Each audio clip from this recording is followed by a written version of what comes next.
কয়েকটা শ্বাসের সমষ্টির নাম হলো হায়াত।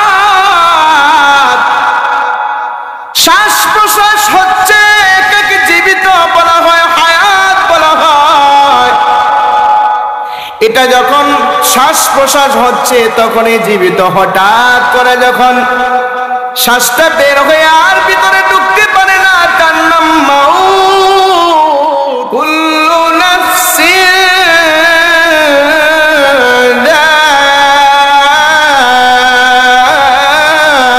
যায়িকাতুল মাউত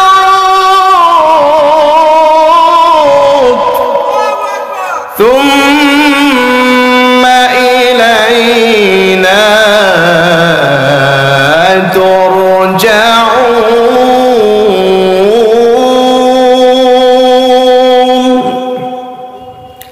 আল্লাহ পাক রব্বুল আলামিন বলেন, দুনিয়ার ভিতরে যত নফস আছে, আল্লাহ পাকের যত সৃষ্টি আছে, দুনিয়ার ভিতরে যত জীব জানোয়ার আছে, সবাই মৃত্যুবরণ করবে, কেউ দুনিয়ার ভিতরে থাকবে না। সবার মৃত্যুবরণের মাধ্যমে মহান মালিকের কাছে ফিরে যেতে হবে। এই জন্য আমাদের আত্মীয় স্বজন, আমাদের পূর্বপুরুষ যারা দুনিয়ার মধ্যে ছিল, সবাই মৃত্যুর মাধ্যমে মহান মালিকের ডাকে সাড়া দিয়া চলে যেতে হয়েছে। ও আল্লাহ পাকের বান্দা, মৃত্যু হলো এমন একটা বিষয়, যে বিষয় সম্পর্কে কবি বলেছেন, হায়াতুকা আনফাসুন তুআদ্দু কুল্লামা মাদা নাফসুম মিনহা ইনতাকাসাত জুজআ। কয়েকটা শ্বাসের সমষ্টির নাম হলো হায়াত। শ্বাস প্রশ্বাস হচ্ছে একে জীবিত বলা হয়, হায়াত বলা হয়। এটা যখন শ্বাস প্রশ্বাস হচ্ছে তখনই জীবিত। হঠাৎ করে যখন শ্বাসটা বের হয়ে আর ভিতরে ঢুকতে পারে না, তার নাম মাউত। এটা তেমন কঠিন বিষয় নয়। শ্বাস ভিতরে যাচ্ছে আবার বের হচ্ছে, যাচ্ছে আবার বের হচ্ছে। হঠাৎ করে যদি আটকে যায়, বন্ধ হয়ে যায়, বের হয়ে যদি আর না ঢুকতে পারে, ও আল্লাহ পাকের বান্দা, কিছুক্ষণের মধ্যে ছটফট করে দুনিয়া থেকে বিদায় নিতে হবে। মৃত্যুটা অতি সহজ, মৃত্যু তো কঠিন কোনো কিছুই নয়। আল্লাহ পাক রব্বুল আলামিন আমাদেরকে মৃত্যু নামক একটা বস্তু দিয়া দুনিয়ার মধ্যে একটা সময় সীমা দিয়ে রাখেছেন। আল্লাহ পাক রব্বুল আলামিন আমাদেরকে মায়ের পেট থেকে, বাবার ঔরস থেকে, মায়ের পেটে আল্লাহ পাক লালন পালন করিয়া আমাদেরকে আল্লাহ তাআলা দুনিয়ার জিন্দেগির মধ্যে পাঠিয়ে দিয়েছে। ও আল্লাহ পাকের বান্দা, দুনিয়ার জিন্দেগির মধ্যে আমরা আসলাম, আল্লাহ পাক আমাদেরকে কিছু হায়াত দিয়া, সময় দিয়া পাঠাইছে। আমরা ছিলাম রূহ জগতে, আছি দুনিয়াতে, আল্লাহ পাকের ডাকে মৃত্যুর মাধ্যমে সাড়া দিয়ে যাব কবর জগতে। একটু ভালো করে খেয়াল করো মুমিন মুসলমান, আল্লাহ পাক রব্বুল আলামিন আমাদেরকে এই দুনিয়াতে পাঠাইছে। আমাদের আসল বাড়ি হলো আল্লাহ পাকের কাছে ছিল। আমরা রূহ জগতে ছিলাম, আল্লাহ পাকের কাছাকাছি ছিলাম। ওই রূহ জগৎ থেকে পাঠাইছে দুনিয়ার অন্ধকার জগৎ। এই অন্ধকার জগৎ থেকে আবার আরেক জগতে নিয়ে যাবে।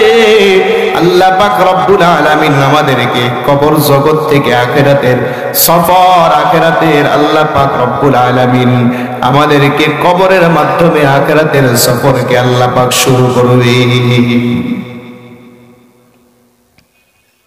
তাহলে একটু ভালো করে খেয়াল করো মুমিন মুসলমান, দুনিয়ার জিন্দেগিটা আল্লাহ পাক রব্বুল আলামিন আমাদেরকে আল্লাহ পাক সফরের মধ্যে পাঠাইছে। দুনিয়ার জিন্দেগিটা মুসাফিরের জিন্দেগি। দুনিয়ার জিন্দেগিটা হলো আখিরাত কামাইয়ের জিন্দেগি। আমরা বিদেশের মধ্যে আসছি আখিরাত কামাই করবার জন্য। আমাদের আসল বাড়ি হলো মহান রবের কাছে, আমাদের আসল ঠিকানা হলো, গন্তব্য হলো মহান রবের কাছে। আমরা আল্লাহ পাকের দরবারে, আল্লাহ পাক আমাদেরকে যাওয়ার আগে দুনিয়ার জিন্দেগির মধ্যে পাঠাইছে। এই দুনিয়ার জিন্দেগির মধ্যে পরীক্ষা দেওয়ার জন্য, আল্লাহ পাকের কিছু গোলামি করবার জন্য, আল্লাহ পাকের হুকুম মান্য করবার জন্য আল্লাহ পাক রব্বুল আলামিন আমাদেরকে দুনিয়ার জিন্দেগির মধ্যে পাঠাইছে। আল্লাহ পাক একটা সময় দিয়ে রাখছে। এই সময়টা কারো সময় হলো 60 বছর, কারো 70 বছর, কারো 80 বছর। আল্লাহ পাক এই একটা সময়ের স্কেল দিয়া দুনিয়ার মধ্যে আমাদেরকে পাঠাইছে। এই সময় যখন শেষ হয়ে যাবে, আজরাইলের হাতে ধরা দিয়া মৃত্যুর মাধ্যমে রবের কাছে আবার চলে যেতে হবে। আল্লাহ পাক রব্বুল আলামিন আমাদেরকে দুনিয়াতে পাঠাইছে, তাহলে কেন? একটু ভালো করে খেয়াল করেন।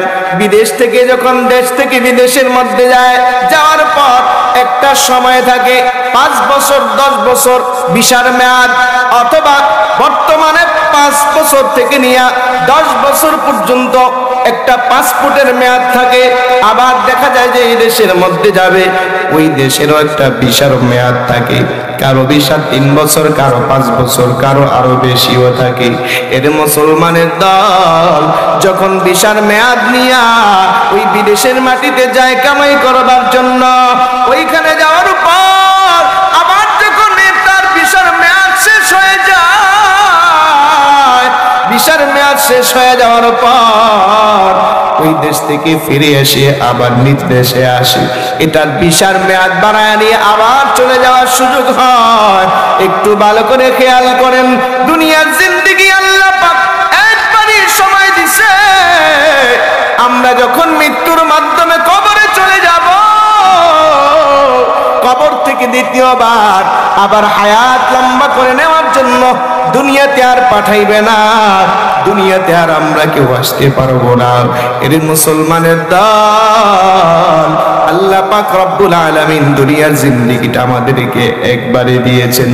বিদেশের মাটিতে যাওয়ার পর মেয়াদ নিয়ে 5 বছর, 10 বছর এই দামি জিন্দেগি, দামি বাড়ি, দামি গাড়ি, দামি সবকিছু দেখিয়া, দামি খাবার দাবার দেখিয়া, সবকিছু দেখিয়া এখন যদি তারা তার দেশের কথা ভুলে যায়, এখন যদি ইনকামের কথা ভুলে যায়, এখন যদি চাকরি বাকরি করার কথা ভুলে যায়, দামি খাবার তারা যদি নিয়ে ব্যস্ত থাকে, আনন্দ উল্লাস নিয়ে ব্যস্ত থাকে, টাকা পয়সা ইনকাম করিয়া ওই জায়গার মধ্যে যদি শেষ করে ফেলে, বাড়ি ঘরের জন্য যদি টাকা পয়সা না পাঠায়, দেশের মধ্যে যদি ব্যাংক ব্যালেন্স না করে, দেশের মধ্যে যদি বাড়িঘর সুন্দর না করে, দেশের মধ্যে যদি তার টাকা জমা না করে, তাহলে 5 বছর 10 বছর পর যখন তার ভিসার মেয়াদ শেষ হয়ে যাবে, দেশের মধ্যে যখন ফিরে আসতে হবে, ফিরে আসার পর একটু ভালো করে খেয়াল করেন, এ মুসলমানের দল, আল্লাহ পাক রব্বুল আলামিন আমাদেরকে কি জন্য দুনিয়াতে পাঠাইছেন? যখন বিদেশের মাটিতে ভিসার মেয়াদ নিয়া যখন শেষ হয়ে যায়, ইনকাম না করিয়া যদি দেশে আবার ফিরে আসে, ওই ব্যক্তি দেখা যাবে দেশে ফিরে আসার পর ওই ব্যক্তির বাড়ি গাড়ি আগের মতোই থেকে যাবে। ব্যবসা বাণিজ্য থাকবে না, চাকরি বাকরি থাকবে না। আগের সে কষ্ট এখনো কষ্টই তার করতে হবে। আগের গরিব এখনো তার গরিব অবস্থায় থেকে যাবে। কিন্তু বুদ্ধিমানের কাজ হতো বিদেশের মাটিতে যাওয়ার পর কষ্ট করিয়া এই টাকা পয়সা জমা করিয়া তার বাড়ি ঘরের মধ্যে যদি টাকা পাঠাইতো, ব্যবসা সুন্দর করত, জায়গা জমিন করত, অথবা যদি বাড়ি ঘর বানাইতো, তখন তার ওই ভিসার মেয়াদ শেষ হয়ে যাওয়ার পরে দেশে যখন আসবে, বাকি জিন্দেগিটা সুন্দরভাবে সে পরিচালনা করতে পারত। কিন্তু আফসোসের কথা, যারা বুদ্ধিমান তারা দুনিয়ার ভিতরে এইভাবেই টাকা অর্জন করিয়া দেশের মধ্যে পাঠায়। কিন্তু আফসোসের কথা হলো, দুনিয়াতে আল্লাহ পাক আমাদেরকে দুনিয়াতে পাঠাইছে, এটা আসল বাড়ি না। আমাদের জন্য দুনিয়ার বাড়ি হলো বিদেশের মাটি, মুসাফিরের জিন্দেগি। ইনকাম করবার জন্য আল্লাহ পাক রব্বুল আলামিন আমাদেরকে দুনিয়াতে পাঠাইছে। মুমিন মুসলমান, এই জন্য এই দুনিয়ার আনন্দ উল্লাস দেখিয়া, দুনিয়ার তামাশা দেখিয়া, দুনিয়ার সৌন্দর্য দেখিয়া, দুনিয়ার শান্তি সুখ দেখিয়া, দুনিয়ার ইজ্জত সম্মানের কথা দেখিয়া, দুনিয়ার সব কিছু পাইয়া, সন্তান বিবি স্ত্রী পাইয়া, আত্মীয় স্বজন পাইয়া, আমরা যদি কবরের কথা বলিয়া যাই, হাসরের কথা বলিয়া যাই, ফুলসিরাতের কথা বলিয়া যাই, জান্নাতের কথা বলিয়া যাই, আল্লাহ পাক যে জান্নাত থেকে আমাদেরকে দুনিয়াতে পাঠাইছে ওই বাড়ির কথা যদি মুসলমান বলিয়া যায়, তাহলে আমাদের যখন বিশার মেয়াদ শেষ হয়ে যাবে, হায়াতটা যখন শেষ হয়ে যাবে, আজরাইলের হাতে ধরা দিয়া মৃত্যুর মাধ্যমে আল্লাহ পাকের কাছে চলে যেতে হবে। এরে মুসলমান, ওই সময় যদি আমাকে আপনাকে কবরে শোয়াইয়া দেওয়া হয়, ওই কবরে যদি আমাকে আপনাকে রাখা হয়, আমার বাড়ি কাজে আসবে না, আমার গাড়ি কাজে আসবে না, সম্পদ কাজে আসবে না, টাকা কাজে আসবে না, বন্ধু বান্ধব কাজে আসবে না, সম্মানের কোনো কিছুই কাজে আসবে না, আমার ক্ষমতা কাজে আসবে না, আমার নেতাগিরি কাজে আসবে না। আল্লাহ পাক রব্বুল আলামিন আমাকে আপনাকে দুনিয়ার মধ্যে পাঠাইছে। কেন পাঠাইছে? আল্লাহ পাক রব্বুল আলামিন বলে, বান্দা, আসমান বানাইছি আমি আল্লাহ, জমিন বানাইছি আমি আল্লাহ, দুনিয়ার ভিতরে যা কিছু আছে সব কিছু আমি আল্লাহ তোমাদের জন্য বানিয়েছি, একমাত্র তোমাদের সেবা দেওয়ার জন্য। আসমান জমিনের সব সৃষ্টি আমি তোমাদের জন্যই বানাইছি। আল্লাহ পাক রব্বুল আলামিন বলেন, ওয়ালাউ أولم يروا أن الله سخر لكم ما في السماوات وما في الأرض وأسبغ عليكم نعمه ظاهرة وباطنة। আল্লাহ পাক রব্বুল আলামিন বলেন, আসমান জমিনের সৃষ্টি কি তোমরা দেখো না? আমি যা কিছু বানাইছি সব কিছু তোমাদেরকে দিয়ে দিলাম। ও আল্লাহ পাকের বান্দা, প্রকাশ্যের নিয়ামত, গোপনের নিয়ামত, যা কিছু আছে সব কিছু আমি তোমাদের জন্য বরাদ্দ করলাম। মানুষ সারা পৃথিবীর সব নিয়ামত কেউ ভোগ করতে পারে না, একমাত্র মানুষই পৃথিবীর সব নিয়ামত ভোগ করে থাকে। আল্লাহ পাক রব্বুল আলামিন সৌরজগৎ থেকে নিয়ে একবারে পাতাল জগৎ পর্যন্ত যত জগতের যত সৃষ্টি আছে, সব সৃষ্টির উপকারিতা, সব সৃষ্টির রহস্য আল্লাহ পাক রব্বুল আলামিন মানুষের জন্য বানাইছে। একমাত্র মানুষই সবকিছু ব্যবহার করতে পারে, আর কেউ ব্যবহার করতে পারে না। এর মুসলমান, মানুষ এত কিছু ব্যবহার করিয়া এইভাবে জিন্দিগিটা সাজায় রাখে, জিন্দিগিটা বাঁচায় রাখে। জিন্দিগি বাঁচানোর জন্য আল্লাহ পাক এমন কিছু বাদ নাই যা আমাদের জন্য ব্যবস্থা করে নাই। এর মুসলমানের দল, শীতের দরকার শীত দান করেছে, গরমের দরকার গরম দান করেছে, বাড়ির দরকার বাড়ি দান করেছে, গাড়ির দরকার গাড়ি দান করেছে, সম্পদ সম্পত্তি দরকার সবকিছু দান করেছে, আলো বৃষ্টি বাতাসের দরকার আল্লাহ পাক রব্বুল আলামিন দান করেছে। এর মুসলমানের দল, কত পরিমাণে নিয়ামত যে আল্লাহ পাক আমাকে আপনাকে জীবনটাকে বাঁচায় রাখার জন্য বানাইছে, এগুলো কইনা শেষ করা যাবে না। আল্লাহ পাক রব্বুল আলামিন নিজেই তো কোরআনে কারীমের মধ্যে বর্ণনা করেছেন, আমার নিয়ামত তোমাদের প্রতি এত পরিমাণে আছে, এই নিয়ামত যদি তোমরা গণতে শুরু করো, কখনোই শেষ করতে পারবি না মুসলমান। আল্লাহ পাক রব্বুল আলামিন কোরআনে হাকীমের মধ্যে বলেন, ওয়া ইন তাউদ্দু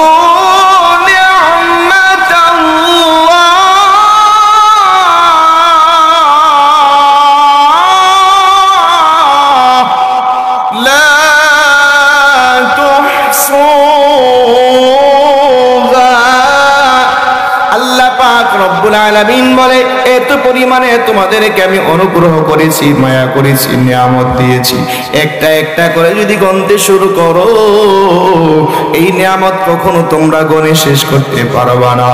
এর মুসলমান, আসমানের বৃষ্টি গোনা যাইতে পারে, সম্ভব হইতে পারে, এমনি ভাবে আকাশের তারকা গোনা সম্ভব হইতে পারে, মাটির কণাগুলো গোটা সম্ভব হইতে পারে, গাছের পাতাগুলো গোনা সম্ভব হইতে পারে।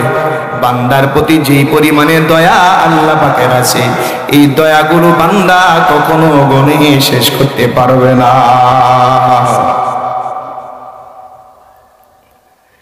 এর মুসলমানের দল,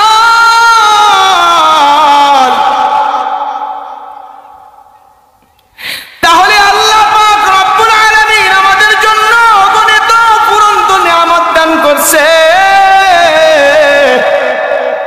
একমাত্র জীবনটাকে বাঁচা রাখার জন্য।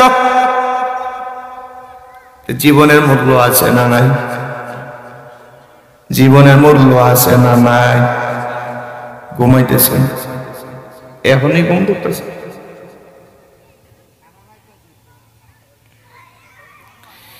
আল্লাহ পাক রব্বুল আলামিন আমাদেরকে এত কিছু দিয়া আমাদের জীবন বাঁচা রাখতেছে।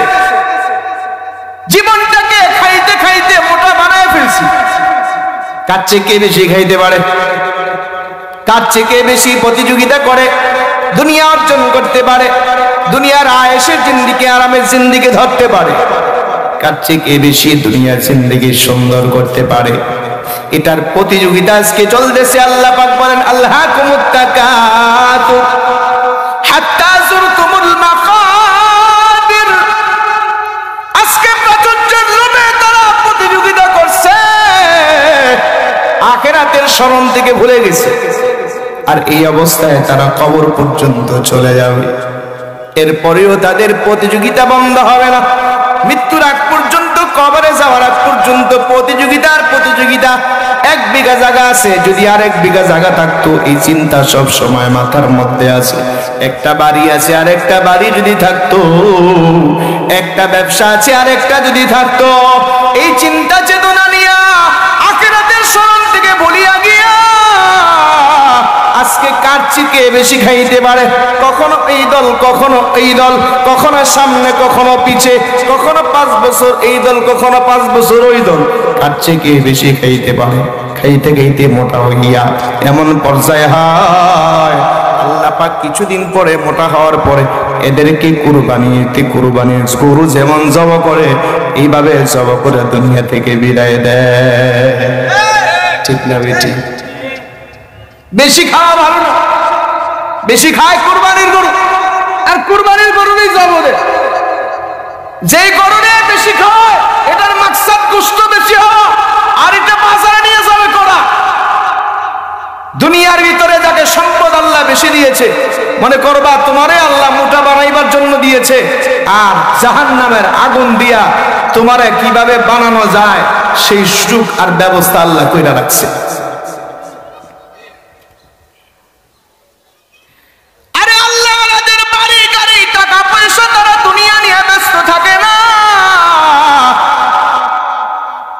আবু বকরের তেমন কোন কোটিপতি ছিল না, হযরতে ওমর রাদিয়াল্লাহু আনহু কোটিপতি ছিল না, সাহাবায়ে কেরামের মধ্যে বেশিরভাগই গরিব মানুষ ছিল। নবীজিকে আল্লাহ পাক রব্বুল আলামিন পাওয়ার দিয়েছিলেন।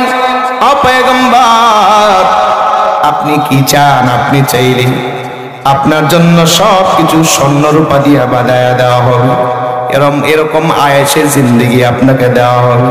আপনি কি এই জিন্দেগি চান, নাকি আপনি গরিবের জিন্দেগি চান? পয়গম্বর কিন্তু তিনি রাজত্বের জিন্দেগি চায় না, আয়েশের জিন্দেগি চায় নাই।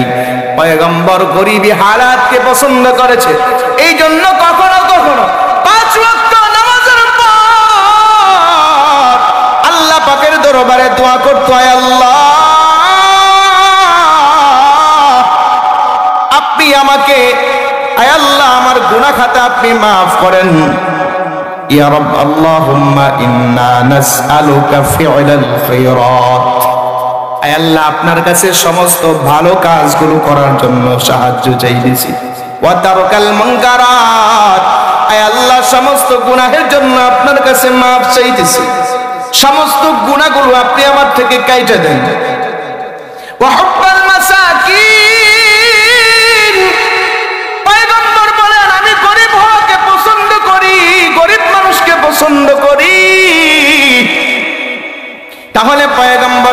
অর্থকে পছন্দ করতেন না, টাকা পয়সা বাড়ি গাড়িকে মহাব্বত করতেন না।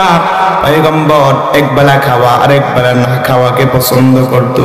দিনের বেলা দেখা যাইত তিনি ব্যবসা বাণিজ্য না করিয়া দাওয়াতের কাজে, নবুয়তের কাজের মধ্যে ব্যস্ত থাকতেন।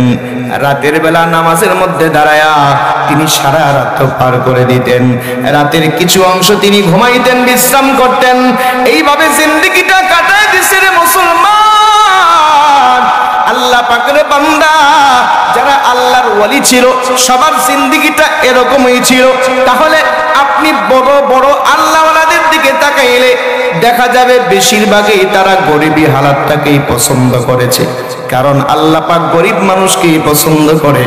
আল্লাহ পাক আমাদেরকে দুনিয়ার ভিতরে পাঠাইছে সফরের জন্য। সফরের মধ্যে যার মাল সামানা কম হয়, হাঁটতে চলতে তার জন্য সহজ হয়। সফরের মধ্যে যার ভারী মাল হয়, মাথার মধ্যে একটা, হাতে দুইটা, পিঠে একটা, সামনে একটা, এইভাবে নিয়ে যদি রাস্তায় হাঁটে তাহলে চেয়ার কতক্ষণ হাঁটতে পারবে। যদি হাতের মধ্যে স্বাভাবিক একটা ব্যাগ থাকে, আপনি যখন মুসাফির হয়ে যাবেন আপনার সফর বড় সহজ হয়ে যাবে। আল্লাহ পাক যাকে পছন্দ করে তার হাতে ছোট্ট একটা ব্যাগ ধরায় দিছে, মুসলমান চলো আখিরাতের সফরের দিকে চলতে থাকো, তোমার সফরটা বড় সহজ হবে। আর যার হাতের ভিতরে বাড়ি একটা মাল উঠায় দিছে, সামনে আছে, পিছনে আছে, ডানে আছে, বামে আছে, মাথার উপরেও বিশাল বোঝা চাপায়া দিছে, সে চলতে চলতে চলতে আর কতটুকুই বা চলতে পারবে। এই জন্য যারা দুনিয়ার ভিতরে মালওয়ালা, টাকাওয়ালা, আল্লাহ পাক রব্বুল আলামিন তাদেরকে মাল দিয়েছে, তাদেরকে টাকা দিয়েছে, যাদেরকে আল্লাহ পছন্দ করে না। এই জন্য পয়গম্বর বলেন, আদ-দুনিয়া সিজনুল মুমিন ওয়া জান্নাতুল কাফির। পয়গম্বর বলে দুনিয়াটা মুমিনের জন্য কয়েদখানার মতো। আল্লাহ পাক দুনিয়াটা সংকীর্ণ করে দিয়েছে, আর কাফের জন্য ঔষধ দিয়া, কাফের জন্য বাড়ি গাড়ি দিয়া, কাফের জন্য টাকা পয়সা দিয়া দুনিয়াটা তার জন্য জান্নাত বানাইছে। এরে মুসলমান, এই জন্য একটু খেয়াল করে দেখেন, আমাদের অনেকের প্রশ্ন হইতে পারে, আমাদেরকে আল্লাহ পাক নামাজ পড়ি, রোজা রাখি, হজ করি, যাকাত দিই, দুনিয়ার সব কিছু করি, টাকা পয়সা এত কম কেন আল্লাহ পাক আমাদেরকে দান করলো? এটার জবাবটা এরকম। আল্লাহ পাক রব্বুল আলামিন এই যে কিছুক্ষণ আগে বললাম, কুরবানির গরুকে দেখা যায় সকালেও খাওয়ায়, বিকালেও খাওয়ায়, সন্ধ্যাও খাওয়ায়, রাতেও খাওয়ায়, আবার দেখা যায় ভিটামিন খাওয়ায় বেশি খাওয়ার জন্য। কারণটা কি? সে মোটা হবে, গোশত বেশি হবে, কিছুদিন পরে সে বাজারে যাবে, বাজারের দামি চড়াও মূল্যে বিক্রি করবে, একে কুরবানি করা হবে। এর মুসলমান, কিন্তু পালের আরো আরেকটা গরু আছে যে দুধ দহন করে, একে তেমন খাবার দেয় না, একে মোটামুটি খাবার দেয়, তেমন ঔষধ দেয় না, সেবা যত্ন দেয় না। কারণটা কি? কারণ সে বেঁচে থাকবে, সে তার পালের মধ্যে অনেক দিন থাকবে, এই জন্য তাকে তেমন খাবার দাবার দেওয়া হয় না, তার শরীরে তেমন গোশতের দরকার হয় না। এর মুসলমানের দল। এই জন্য যাদের সম্পদ কম আছে, আলহামদুলিল্লাহ বলিয়া জীবন কাটায়া দাও। মৃত্যু যদি ইমানি হালাতে হইতে পারে, আমল নামা আমাদের জন্য সহজ হয়ে যাবে, হাসরটা আমাদের জন্য, হিসাব কিতাব আমাদের বড় সহজ হয়ে যাবে। যদি আমাদের টাকা বেশি হইতো, পয়গম্বর তো হাদিসের মধ্যে ঘোষণা দিয়েছে, ধনীরা, গরিব মানুষরা ধনীর 500 বছর আগে জান্নাতে চলে যাবে। কারণ ধনীর তো হিসাব দিতে দিতে সময় শেষ, দেখা যাবে কখনো এই জমির হিসাব, কখনো ওই টাকার হিসাব, কখনো দোকানের হিসাব, কখনো বাড়ির হিসাব, কখনো এইভাবে জিন্দেগির হিসাব দিতে দিতে তার 500 বছর সময় লেগে যাবে। কিন্তু আল্লাহ পাকের দরবারে গরিব মানুষ বলবে, আল্লাহ এক বেলা খাইতাম আর এক বেলা খাইতে পারতাম না, রাতের বেলা কোন রকম মাটির মধ্যে গড়ায় সময় কাটায় দিতাম, রাতের আঁধারে তাহাজ্জুদের মাঝে সময় কাটায় দিতাম। আপনার গোলামি ছাড়া নিজের গোলামি করি নাই, মন মতো চলি নাই, কোনো মানুষের কথা অনুযায়ী চলি নাই। আয় আল্লাহ, দুনিয়ার মধ্যে তেমন কিছুই করতে পারি নাই, তবে 5 ওয়াক্ত নামাজগুলো আপনার হুকুম মতো আদায় করেছি, রমজানের রোজাগুলো রেখেছি। আল্লাহ আপনি যত হালাল দিয়েছেন সেই অনুযায়ী মানার চেষ্টা করেছি, যত হারাম দিয়েছেন সেগুলো বর্জন করার চেষ্টা করেছি। সহজে হিসাব দিয়া আল্লাহ পাকের দরবার থেকে মুক্তি পাইয়া জান্নাতের ফয়সালা পেয়ে জান্নাতে বান্দা চলে যাইতে পারবে। আল্লাহ পাকের বান্দা, দুনিয়ার জিন্দেগিটা আল্লাহ পাক রব্বুল আলামিন আমাদের যেমন একটা সময় দিয়েছে, এই সময়টা হলো আমলের সময়, এই সময়টা হলো আমাদের আখিরাতের মাল কামাইবার সময়, এই সময়টা হলো আখিরাতের জন্য আল্লাহ পাক আমাকে আপনাকে পাঠাইছে। এখানে দাম, এখানে সময়ের মূল্য আছে। আল্লাহ পাক যদিও 60-70 বছরের জিন্দেগিটা দিয়েছে, এই সময়ের প্রতিটা মুহূর্তের মধ্যে দাম দাম। কেউ যদি একবার এই সময়ের মধ্যে বলে সুবহানাল্লাহ, কেউ যদি বলে আলহামদুলিল্লাহ, কেউ যদি বলে লা ইলাহা ইল্লাল্লাহ, পয়গম্বর বলে এই যে তাসবিহ তাহলিলিয়াতের এই যে জিকির আজকারের যে তোমরা জবান থেকে জিকির আজকার গুলো করেছো, এগুলো যদি মিজানের পাল্লায় তুলে দেওয়া হয় তাহলে মিজানের পাল্লা তামলাউল মিজান, মিজানের পাল্লা পরিপূর্ণ হয়ে যাবে। তো দুনিয়ার জিন্দেগির বড় দাম। ও মুসলমানের দল, বাড়ি গাড়ি টাকা পয়সা এগুলো আখিরাতে কাজে আসবে না। আমার আপনার আখিরাতে কাজে আসবে একমাত্র নেক আমল। কবরের মধ্যে যখন আমি আর আপনি চলে যাব, কবরে চলে যাওয়ার পর আমাকে আপনাকে কিন্তু জিজ্ঞাসা করবে না কয়টা বাড়ি ছিল, কয়টা গাড়ি ছিল, কয়টা টাকা ছিল, কয় সম্পদ ছিল, কয়টা তোমার সন্তান ছিল, এগুলো কবরের মধ্যে জিজ্ঞেস করবে না। তোমার নাম কি, বংশ কি, কি তোমার পরিচয়। কবরে মুনকার নাকির আসবে, আইসে জিজ্ঞাসা করবে আর রব্বুকা, রবের পরিচয় জিজ্ঞাসা করবে, তোমার রব কি।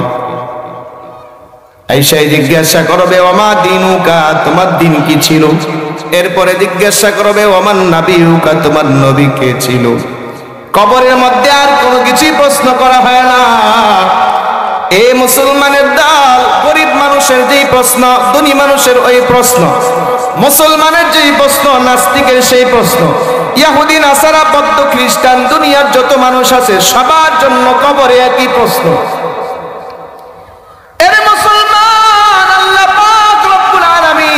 আপনাকে দুনিয়াতে পাঠাইছে, সময়টা বড় সংক্ষিপ্ত দিয়া দুনিয়াতে পাঠাইছে।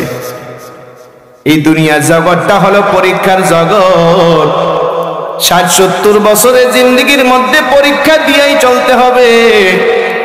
কবরের জগৎ যখন চলে আসবে, এই কবরের জগৎটা আল্লাহ পাক রব্বুল আলামিন তাদের জন্যই শান্তি দান করবে দুনিয়ার ভিতরে যারা আল্লাহ পাকের হুকুম মতো জিন্দেগি অর্জন করে এইভাবে দুনিয়া থেকে বিদায় নিয়েছে।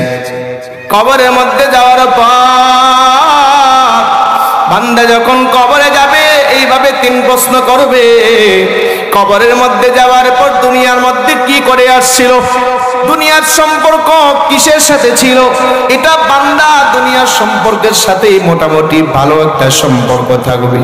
দুনিয়ার ভিতরে যদি চুরি বাটপারি চিন্তাই আর দুনিয়ার ভিতরে গুনাহের জিন্দেগি করে অবসর করিয়া এইভাবে কবরের মধ্যে যদি চলিয়া যায়, ওই নাফরমানকে কবরে যখন প্রশ্ন করবে মার রব্বুকা, নাফরমান সেদিন রবের পরিচয় দিতে পারবে না। কারণ নাফরমানের সম্পর্ক মসজিদের সাথে ছিল না, নাফরমানের সম্পর্ক আল্লাহর সাথে ছিল না, নাফরমানের সম্পর্ক দ্বীনের সাথে ছিল না, নাফরমানের সম্পর্ক নবীর সাথে ছিল না। সেদিন এই প্রশ্নের জবাবগুলো সে দিতে পারবে না। নাফরমান রবের পরিচয় না দিতে পেরে বলবে হা হা লা আদরি, আমি জানি না, আমি জানি না, রবের পরিচয় দিতে পারবে না। এরে মুসলমান, দুনিয়ার ভিতরে যারা নামাজের মধ্যে দাঁড়ায় নামাজ পড়তো, মুয়াজ্জিন সাহেব যখন আজান দিত, আজান শুনিয়া যখন মসজিদের দিকে রওনা করত, অনেক নাফরমান আছে যে নাফরমানরা আজান শুনিয়াও মসজিদের দিকে যায় না, বরং মসজিদের পাশে থেকে ছিল, আজান শুনিয়া এখন মসজিদ থেকে দূরে সরে যায়। এর মুসলমান, তাদের সম্পর্ক দিনের সম্পর্ক আল্লাহর সাথে ছিল না। কবরের মধ্যে যখন নাফরমান চলে যাবে, এই কবরের মধ্যে যখন তাকে জিজ্ঞাসা করবে মার রব্বুকা, নাফরমান সেদিন রবের পরিচয় দিতে পারবে না। কারণ নাফরমান দুনিয়ার ভিতরে আযানের জবাব দিত না। আল্লাহু আকবার বলিয়া যখন মুয়াজ্জিন সাহেব আযান দিত, মুয়াজ্জিনের আযানের জবাব দিত না, মৌখিক জবাব দিত না, শারীরিক জবাব জামাতে অংশগ্রহণ হইয়াও দিত না। নামাজের মধ্যে দাঁড়ায়া নাফরমান যখন দেখা যাবে আল্লাহ ওয়ালারা তেলাওয়াত করে, নামাজের মধ্যে জামাজি তেলাওয়াত করে, তিলাওয়াতের মধ্যে রাত দিয়া নামাজ শুরু করে দেয়। নামাজের মধ্যে যখন তেলাওয়াত করে আলহামদুলিল্লাহি রাব্বিল আলামিন,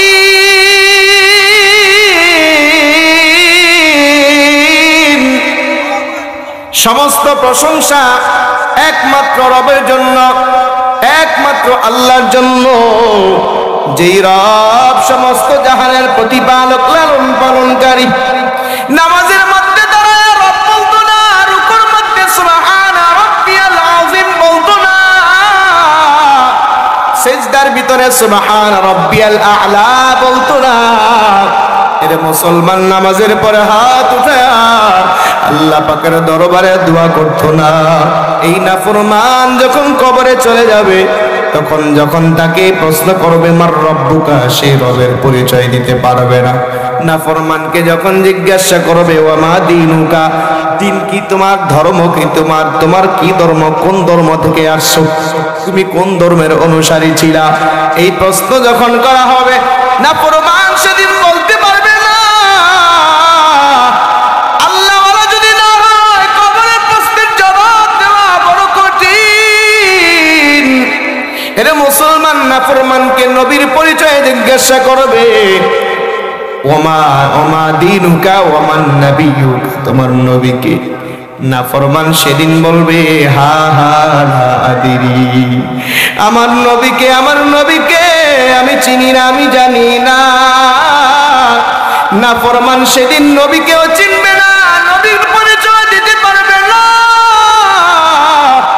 সেদিন নাফরমান চিন্তা করবে, একে তো টুপিওয়ালা দেখা যায়, পাগড়িওয়ালা দেখা যায়, জুব্বাওয়ালা দেখা যায়, আমার সম্পর্ক তো পাগড়িওয়ালার সাথে ছিল না, আমার সম্পর্ক তো টুপিওয়ালার সাথে ছিল না, আমার সম্পর্ক জুব্বাওয়ালার সাথে ছিল না, আমার সম্পর্ক ছিল সুদীর সাথে, আমার সম্পর্ক ছিল ঘুষখোরের সাথে, আমার সম্পর্ক ছিল বেনামাজির সাথে, আমার সম্পর্ক ছিল নাস্তিকের সাথে, আমার সম্পর্ক ছিল সন্ত্রাসীর সাথে, আমার কাজ ছিল মারামারি কাটাকাটি করা, আমার কাজ ছিল দুনিয়ার ভিতরে দাঙ্গা হাঙ্গামা করা, আমার কাজ ছিল দুনিয়ার ভিতরে বেআইনিভাবে সম্পদ অর্জন করা, আমার কাজ ছিল নেতা সাজিয়া মানুষের উপর জুলুম অত্যাচার করা।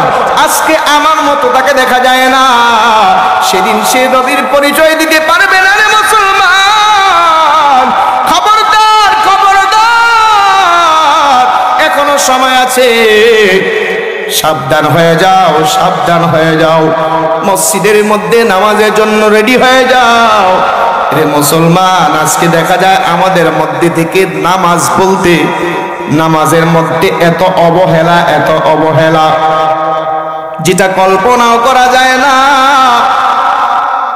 আজকে 5 ওয়াক্ত নামাজ যদি আদায় না করা হয়, কবরের মধ্যে যাওয়ার পরে জবান দিয়া প্রথম প্রশ্নের জবাব দিতে পারবে না। ধর্মের হুকুমগুলা ঠিক মতো পালন না করলে দ্বিতীয় নাম্বার প্রশ্নের জবাব দিতে পারবে না। নবীর সুন্নতি তরিকায় জিন্দেগি বসর না করলে কবরের ভিতরে সে 3 নাম্বার প্রশ্নটা দিতে পারবে না। এরে মুসলমান, এই জন্য দুনিয়ার ভিতরে সন্ত্রাসী সন্ত্রাসী ভাব নিয়া, নেতা নেতা ভাব নিয়া আমাদের সমাজের মধ্যে কিছু মানুষ বিচরণ করে। তারা আবার দেখা যায় মাঝে মাঝে মসজিদেও নামাজ পড়তে যায়, তাদের হাব ভাব ঢং দেখিয়া মনে হয় না যারা নামাজ পড়তে যায়, একমাত্র যায় মনে করে যে আমি যদি মসজিদে আজকে না যাই তাহলে নেতাগিরি তো আর থাকলো না। নেতাগিরি বজায় রাখার জন্য কেউ মসজিদে যায়, আবার কেউ ইমাম সাহেবের ভুল ধরতে মসজিদে যায়। এমন লোক আছে না নাই? জোরে কয় না আছে না নাই? মসজিদের মধ্যে সভাপতি, অনেক সভাপতি, সব সভাপতি এক না, কিছু কিছু সভাপতি আছে দেখবেন মসজিদের বাথরুম পরিষ্কার করে, মসজিদের অজুখানা পরিষ্কার করে, ইমাম সাহেবের পাটি দিয়া খানা আইনা দেয়। এইগুলো প্রকৃত পক্ষে সভাপতি, ঠিক না ঠিক? আর যত সভাপতি দেখেন সব ভাবলা সভাপতি। মসজিদে একটা শার্ট পইরা, একটু প্যান্ট পইরা, মাথার মধ্যে একটা সোল্টো মার্কা টুপি দিয়া, চুলগুলা একটু এদিকে বাইর কইরা, একটা চশমা থাকলে দিয়া, হাতে মোবাইলটা নিয়ে আবার হাঁটতে হাঁটতে গুন্ডার মতন যায়। এমন সভাপতি আছে না? আসেনি এলাকা? এরা মসজিদের সভাপতি, এরা সেক্রেটারি, এরা মসজিদের ক্যাশিয়ার। ভাত করার জন্য মসজিদে যায়, নামাজ আর ইবাদত করবার জন্য মসজিদে যায় না। মসজিদে যায় সবার পরে, মসজিদের মধ্যে গিয়া মুসল্লিদের ঘাট ডিঙ্গাইয়া এক কাতার দুই কাতার পিছন থেকে যাইতে যাইতে সবার আগে সামনে যায়। সভাপতির লেগে এক সাইডে জায়গা, ক্যাশিয়ারের লেগে আরেক সাইডে জায়গা, সেক্রেটারির লেগে আরেক সাইডে জায়গা, তিন নেতার লেগে জায়গা রাখতে হয়। আছে না? মসজিদের মধ্যে যাওয়ার পরে সর্বপ্রথম হিসাব, কিরে আজকে হুজুরে মসজিদে ছিল নি? হ্যাঁ, হুজুরে আজকে 1 মিনিট পরে আজান দিল করে। হুজুরে বিকালবেলা রাস্তাটা হাঁটতে দেখি, হুজুরে অমুক মুসল্লির সাথে সম্পর্ক একটু ভালো দেখি, কিরে ওই দলের সাথে হুজুরের সম্পর্ক ভালো, কারণটা কি? এগুলো নিয়ে আজ সমালোচনা মসজিদে হুজুর নিয়ে শুরু হয়। কেউ কেউ সভাপতি হয়, কেউ কেউ কমিটি হয়। এই জন্য হয় যে মসজিদের কিছু ফান্ডের টাকা আছে, এগুলো যদি সে কোনোভাবে এই টাকাগুলো হিসাব কিতাব হেরফের করে যদি এই টাকা নিজের করতে পারে, আত্মসাৎ করতে পারে, এই ধরনের একটা মনোভাব কারো কারো থাকে। কোন কোন ব্যক্তির ক্যাশিয়ার নেওয়ার চিন্তা থাকে, মসজিদের লাখ লাখ টাকা, এই টাকা মাসে মাসে আমার কাছে জমা থাকবে, সুন্দর একটা কাজ ব্যাংকে লাগাবো, প্রতি মাসে মাসে একটা বেনিফিট আসতে থাকবে, সেই সুদ দিয়ে আমি আমার সংসার চলতে থাকবে। আবার কারো কারো চিন্তা, মসজিদে 3 লাখ টাকা আছে, এই টাকা আমার কাছে থাকলে আমার ব্যবসায় লাগাইলে ভালো একটা বেনিফিট মাসে আসবে। এই জন্য সেক্রেটারি হওয়ার জন্য কারো মনোভাব, কারো সেক্রেটারি না হইয়া ক্যাশিয়ার হওয়ার মনোভাব, এলাকার মধ্যে সভাপতি হওয়ার কারো মনোভাব, এই ভাবগুলো নিয়ে অনেকে মসজিদের ভিতরে যায়। মনে রাখবেন, যারা এই ভাব নিয়ে মসজিদের মধ্যে যায়, এদের একটা নামাজ আল্লাহর দরবারে কবুল হবে না। আর এরা কমিটির যোগ্য না তো। কমিটির যোগ্য যারা করেন, কমিটির যোগ্য হলো এমন লোক, আল্লাহ বলেছেন ইন্নামা ইয়ামুরু মাসাজিদাল্লাহ মান আমানা বিল্লাহি ওয়াল ইয়াউমিল আখির ওয়া আমিলা সালিহা ওয়া আকামাস সালাহ ওয়া আতাজ যাকাত ওয়া লাম ইয়াখশা ইল্লাল্লাহ। কমিটিতে এমন লোক হবে যে 5 ওয়াক্ত নামাজ পড়ে, ঈমান আল্লাহর উপরে পরিপূর্ণ আছে, যাকাত দান করে, হজ বিধিবিধান পালন করে, আল্লাহকে ছাড়া আর কাউকে ভয় পায় না, সমস্ত কিছু আল্লাহর জন্য করে। মসজিদের কমিটিতে এমন লোক কমিটি হওয়ার দরকার। বরং এটা না হয়ে সরল সহজ আজকে সুন্দর 5 ওয়াক্ত নামাজি মুসল্লিকে কমিটির লোক না দিয়া, কমিটির দায়িত্ব না দিয়া, হাজি সাহেবকে কমিটির দায়িত্ব না দিয়া, এলাকার গুন্ডা সন্ডা দিয়া আজকে মসজিদ কমিটি পরিচালিত হচ্ছে। ঠিক না বেঠিক? এই তেল কবরের মধ্যে মজায় ফেলা হবে।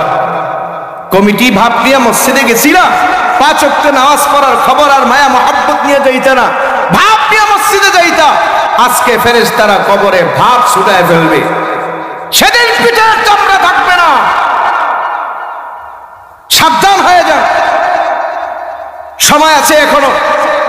দুনিয়াতে দ্বিতীয়বার আসার আর সময় থাকবে না, চাইলেও দুনিয়ার ভিতরে আসার সুযোগ থাকবে না। এই জন্য এত ভাব নিয়ে মসজিদে যায় না, কমিটি করেন। সরল সহজ সম্ভ্রান্ত যারা ভালো মুসল্লি, আমলওয়ালা মুসল্লি, তাদেরকে দিয়ে কমিটি পরিচালনা করেন। ঘর তো আল্লাহ, মসজিদ রাজনীতির কোনো এখানে প্রতিষ্ঠান নয়। এখানে রাজনীতির কোনো ইস্যু পরিচালনা করলে গজব ছাড়া রহমতের আশা করা যায় না।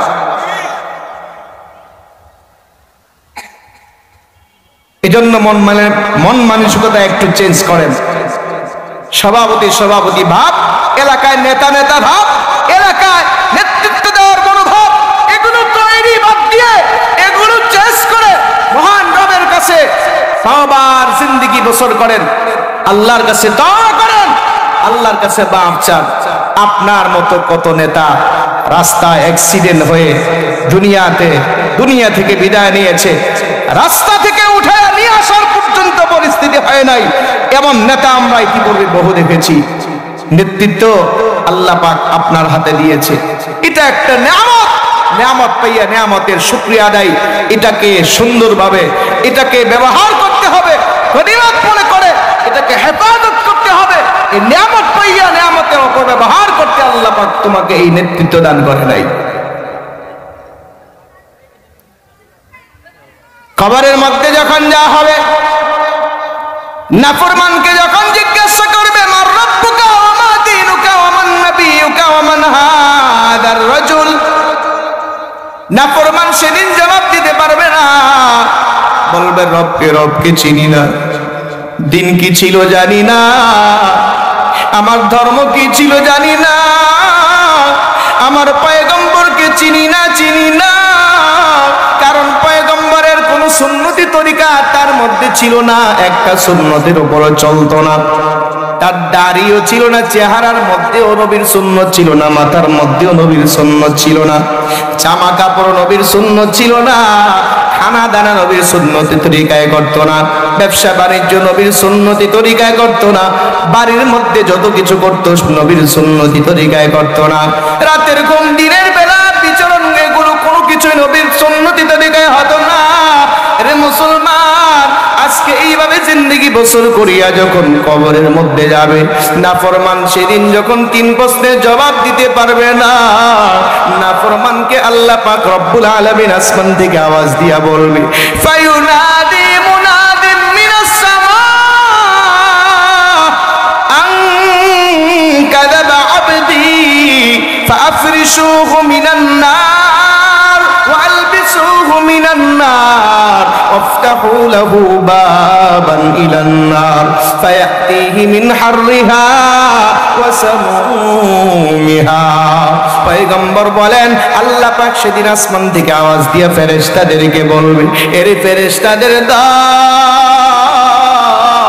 এই নাফরমান মিথ্যা বলতেছে, আমার সেদিন সে এখন আমার পরিচয় জানে, এর পরে পরিচয় জন্য দিচ্ছে না, সে ধরা খেয়ে যাবে, এই জন্য মিথ্যা কথা বলতেছে। দে নাফরমানের কবরের মধ্যে আগুন ধরায়া দে, নাফরমানের কবরের মধ্যে তার পোশাকটা আগুনের পোশাক বানায়া দে, নাফরমানের কবরের মধ্যে আগুনের বিছানা বিছাইয়া দে। দেখতে দেখতে পুরা কবরটা আগুনের হয়ে যাবে, সাপ বিচ্ছু আইসা কবরের মধ্যে উপস্থিত হয়ে যাবে। ওরে আল্লাহ পাকের বান্দা, সাপ বিচ্ছু আইসা কবরের মধ্যে দংশন করতে থাকবে। একবার যদি কোনো সাপ কোন নাফরমানকে দংশন করে, তাহলে 70,000 বছর পর্যন্ত বিষক্রিয়া তার শরীরে থাকবে। এইভাবে দৈনিক হাজার হাজার বার দংশন করতে থাকবে। এরে মুসলমানের দল, সমস্ত কবরটা একবারে আগুনের হয়ে যাবে। এই জন্য পয়গম্বর বলেন কবরের মধ্যে, কবরটা এমন একটা অবস্থা, আমি আয়াতের খুতবার মধ্যে আমি যে হাদিসটা তেলাওয়াত করেছিলাম, পয়গম্বর বলে আল কবরু রাউদাতুম মিন রিয়াদিল জান্নাহ আও হুফরাতুম মিন হুফারিন নার। কবরটা কারো জন্য জান্নাতের বাগিচা, কবরটা কারো জন্য জাহান্নামের একটা আগুনের গর্ত। এর মুসলমানের দল, আজকে দুনিয়ার ঐশ্বর্য পাইয়া, দুনিয়ার সম্পদ পাইয়া, দুনিয়ার টাকা পাইয়া, দুনিয়ার সব কিছু পাইয়া এখন কবরের কথা ভুলে গিয়েছো, মিজান ফুলসিরাতের কথা ভুলে গিয়েছো। 5 ওয়াক্ত নামাজ আদায় করবে দূরের কথা, বিরুদ্ধ আচরণ করিয়া চলো। কবরের মধ্যে গেলে কিন্তু এমন বাহাদুরি চলবে না, সম্পদের পরিচয় চলবে না, কোনো কিছুর পরিচয় চলবে না। এখনো সময় আছে আমাদেরকে কবরে যাওয়ার আগে কবরের সামান তৈরি করা, কবরের দিকে রওনা করো, না হয় কিন্তু আজরাইল আলাইহিস সালাতু ওয়াস সালাম আসলাম যদি আমাদের কাছে আইসা যায়, মৃত্যু থেকে পলায়া যাইবার কোথাও জায়গা থাকবে না। আল্লাহ পাক রব্বুল আলামিন কোরআনে হাকিমের মধ্যে আল্লাহ পাক বর্ণনা করেছেন,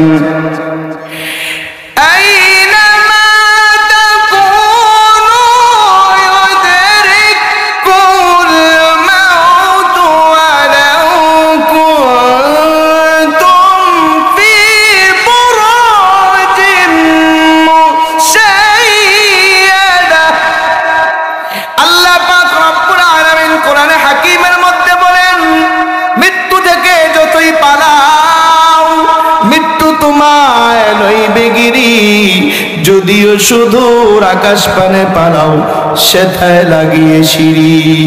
मौत को तुम दूर न समझो, मौत है हर दम करीब, फिर नहीं मोहलत न होगा सिर हिलाने के लिए आपने को संभाल, गाफिल ना रहो अमाल से, कौन होगा यार तेरा घोर जाने के लिए, रूह रग रग से निकाले जाएगी, रूह रग रग से निकाले जाएगी, तुझ पे एक दिन खाक डाले जाएगी, तुझ पे एक दिन खाक डाले जाएगी। আল্লাহ পাকের বান্দা, মৃত্যু থেকে আপনি যতই লুকাইতে থাকেন, যতই পালাইতে থাকেন, মৃত্যু কিন্তু আজ যাইলে আপনাকে টাইনা নিয়ে আসবে। যেথায় পালায়া যাবেন, যেথায় লুকায়া যাবেন, ওই জায়গায় আশ্রয় উপস্থিত হয়ে যাবে। এর মুসলমান, দুনিয়ার ভিতরে মৃত্যু থেকে আল্লাহ ওরা বাঁচতে পারে নাই। আল্লাহ পাকের সাথে দুশ্মনী যারা করেছে, নিজেকে রব বলে দাবিও করেছে, তারাও মৃত্যু থেকে বাঁচতে পারে নাই। আল্লাহ পাক রব্বুল আলামিন সময় মতো সবাইকে ধইরা মৃত্যুর বুকে আল্লাহ পাক রব্বুল আলামিন মৃত্যুর কোলে ঢুলিয়া দিছে। এর মুসলমানের দল, যত বাহাদুরি করো, যত অহংকার করো, যত দাম্ভিক করিয়া চলো, যত বরত্ব নিয়ে চলো, সময় যখন শেষ হয়ে যাবে সেদিন আফসোস করলে আল্লাহ পাকের দরবারে যদি ধরাও দাও তাও সুযোগ থাকবে না। এখনো সময় আছে, তওবা করো। এখনো সময় আছে, মহান মালিকের দরবারে তওবা করো। এখনো সময় আছে, 5 ওয়াক্ত নামাজ ধরো। এখনো সময় আছে, সুদ ছাড়িয়া দাও। এখনো সময় আছে, ঘুষ ছাড়িয়া দাও।